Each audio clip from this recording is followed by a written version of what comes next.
నా వెనుక కనిపించే చెట్లు చూడండి. అలాగే నా మొహంలో చూడండి చెమటలు చాలా పట్టేస్తున్నాయి. మొహం మీద ఎండ పడుతోంది. హాయ్ అండి అందరికీ గుడ్ మార్నింగ్. చూడండి రాత్రి వర్షం పడింది. ఇప్పుడైతే ఎండ అయితే వచ్చింది. మొక్కలన్నీ చాలా ఫ్రెష్గా ఉన్నాయి. కడిగినట్టు ఆకుల మీద ఉన్న దుమ్ము ధూళి అంతా కూడా కొట్టుకొని పోయి స్నానం చేసిన దేవతా కన్యల్లాగా ఉన్నాయి.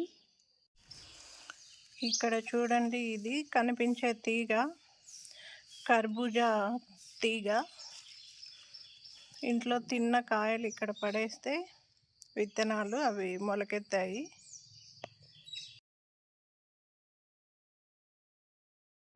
ఇక్కడ కనిపించే మొక్క బత్తాయి మొక్క.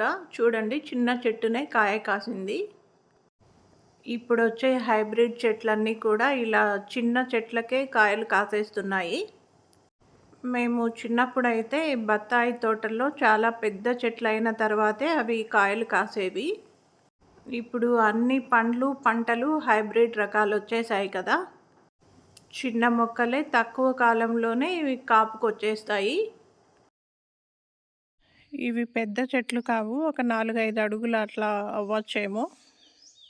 ఇప్పుడైతే చిన్న మొక్కే ఇది, అయినా కూడా ఇది కాయ కాసింది.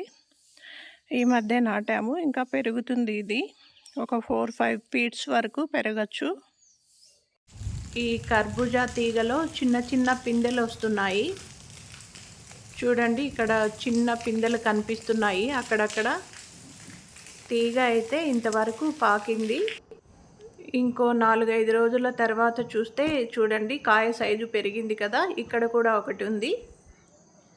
ఇది మరో 4-5 రోజుల తర్వాత చూపిస్తున్నాను. చూడండి సైజు ఎలా పెరుగుతోందో రోజు రోజుకి. ఇటువైపు కూడా ఇంకొక కాయ ఉంది, ఇదే సైజు.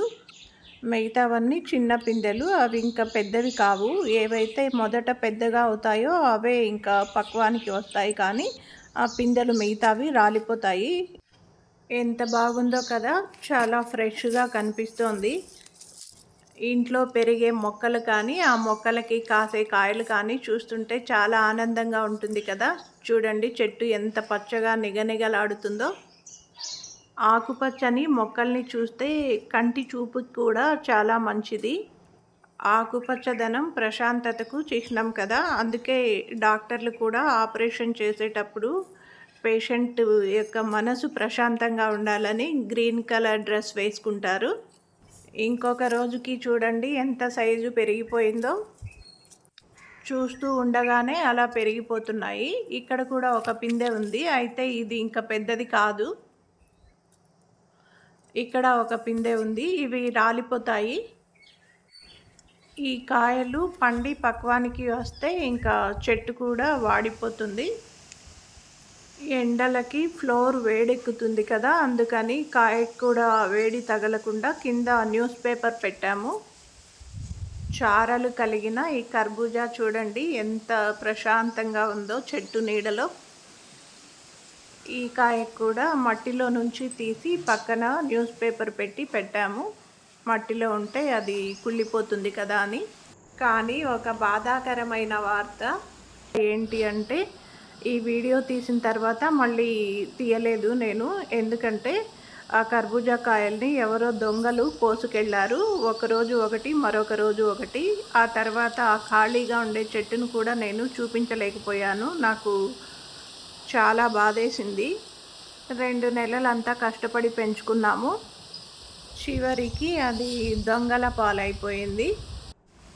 ఒకరోజు నేను స్కూల్ నుంచి ఇంటికి వచ్చాక సాయంత్రం నేను ఇంట్లో ఉండగానే కాంపౌండ్ లోపలికి వచ్చి కోసుకెళ్లారు. మళ్ళీ 2 రోజుల తర్వాత నేను గేట్ లాక్ చేసుకొని స్కూల్కి వెళ్ళా, కానీ కాంపౌండ్ వాళ్ళు ఎక్కి వచ్చి తీసుకెళ్లారు. ఇలా 2 కాయలు 2-3 రోజుల్లో దొంగతనం చేసేశారు. ఎంతైనా ఇష్టపడి పెంచుకున్న చెట్టు కదా, చాలా బాధేసింది. మేము కర్బూజా కాయ తోట పెంచుకొని ఉంటే వాళ్ళు 2 కాయలు కోసుకెళ్ళినా నేను బాధపడేదాన్ని కాదు. ఇంట్లో ఒక చెట్టు పెంచుకుంటే 2-3 నెలలు కష్టపడి 2 కాయలు కాస్తే ఆ 2 కోసుకెళ్ళడం అనేది నాకు చాలా బాధ అనిపించింది. నేను ఆ కాయల్ని కోసి తినేటప్పుడు చూపించాలనుకున్నాను.